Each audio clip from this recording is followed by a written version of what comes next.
Good morning friends, দেখো চলে এলাম আবার একটা নতুন ভিডিও নিয়ে। তো দেখো মেয়ের স্কুলে গিয়েছিলাম, তো সকাল সকাল দেখো এই গাছপালাগুলো খুবই স্নিগ্ধ লাগছিল, যার কারণে মনে হলো একটু ভিডিও করি, বেশ ভালো লাগছে। তো সকলকে গুড মর্নিং জানিয়ে আমার এই নতুন ব্লগটা শুরু করলাম। তো দেখতে থাকো সকলে। আর দেখো কত সুন্দর অপূর্ব একটা সবুজের পরিবেশ, তাই না? খুব ভালো লাগছে কিন্তু। আর পাশেই একটা রুমেই আমি বসেছিলাম। তারপর দেখো যাওয়ার পথে বোনের মেয়ের জন্য আর আমার মেয়ের জন্য দুটো জামা কিনে নিলাম পয়লা বৈশাখের জন্য। বাবাই ভালো লাগছে, ভালো বলছি, জামাটা ভালো হচ্ছে।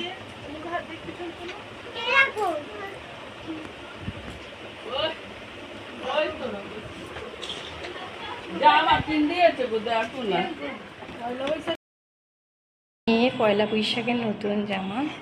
দাঁড়া একবার, দাঁড়া একবার, দাঁড়া, এরকম করে বোঝা যাবে। ছবি তুলি, দাঁড়া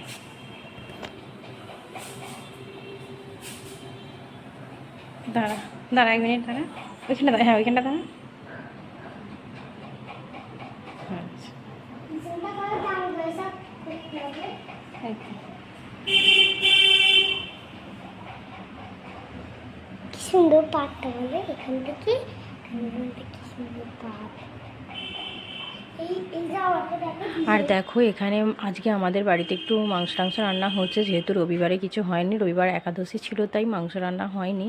তো দেখো এইখানে একটু মাংস করার জন্য আমার মেয়ের দেখো তরকারির যে আলুটা একটু প্রথমেই ভেজে নিচ্ছি। তো আমার মেয়ের এই যে মাংস রান্নার রেসিপি তো তোমাদের সাথে আগে অনেকবার আমি শেয়ার করেছি।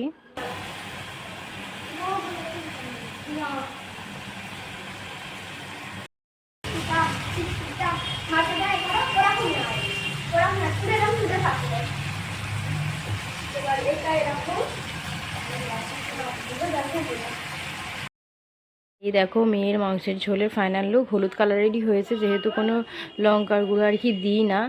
আর আজকে একটু ঝোল ঝোল করে করেছি। আর তারপর দেখো দুপুরবেলা আমরা কলা পাতায় ভাত খেতে বসে গেছি। এইদিকে রয়েছে শাক ভাজা, এটা নোটে শাক ভাজা, আর একটু লেবু কেটে নিয়েছি সামান্য, তো এটা খাচ্ছি। আর তারপরে দেখো এদিকে করা হয়েছে স্যালাড, আর এদিকে হয়েছে বাটা মাছের ঝাল। আর আজকে আমাদের শ্বশুরমশাই একটু মটন আনিয়েছিল, কারণ শ্বশুরমশাইয়ের কি পুরাতন পয়সা বিক্রি করে আর কি 1000 টাকা লাভ হয়েছে, সেই জন্য।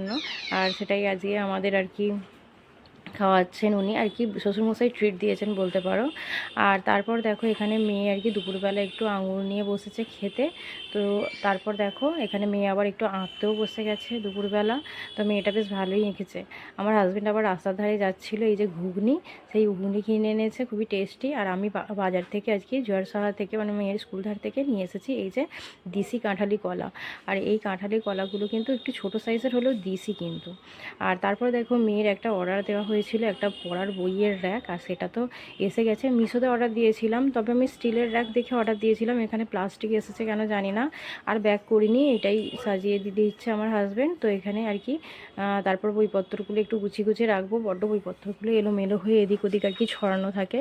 আর দেখো র্যাকটা পুরো রেডি হয়ে গেছে, আর এদিকে বই টই ব্যাগগুলো সাজিয়েও দিয়েছি। তো কেমন লাগছে বন্ধুরা এই র্যাকটা, তোমরা কিন্তু কমেন্ট করে অবশ্যই জানিও। আমার মেয়ে কিন্তু খুব খুশি, একটু পরেই দেখতে পাবে ও কেমন আর কি নাচানাচি করছে। ও নিজেও কিন্তু র্যাকটার অনেক কিছু নিজেই গুছিয়েছে আর কি, এখানে এটা রাখবো, ওখানে ওটা রাখবে, এইভাবে আর কি।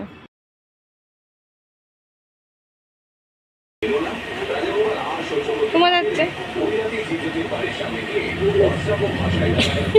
তো বন্ধুরা দেখো এখানে কিন্তু রাত্রে ডিনার নিয়ে চলে এসেছি। আর দেখো ডিনারে এই যে রুটি আছে, পেঁয়াজ, কাঁচা লঙ্কা, শসা, আর এদিকে ওবেলাকার একটু মাংস ছিল। তো সব কিছু মিলিয়েই আর কি খাওয়া দাওয়া হচ্ছে। একটু মুড়ি মেখেছিলাম, তারপর রুটিও খেয়েছি। আর আমার মেয়ে দেখো একটা ঘর বানিয়েছে, আর এই ঘর বানানোর আনন্দের চোটে সে আর কি নাচানাচি শুরু করে দিয়েছে যাকে বলে। আর মুড়িটা একসাথে পেঁয়াজ টিয়াজ দিয়ে খাচ্ছিলাম, বেশ ভালোই লাগছিলো। আর আজকের ব্লগটা কিন্তু এখানেই শেষ করলাম বন্ধুরা, পরে আবার একটা আসবো নতুন ব্লগের সাথে। তো ততক্ষণ পর্যন্ত তোমরা অনেক ভালো থেকো, খুব খুশিতে থাকো। তো সকলকে টাটা, আবার নেক্সট ভিডিও নিয়ে আসছি পরের দিন। তো আজকের মতন টাটা।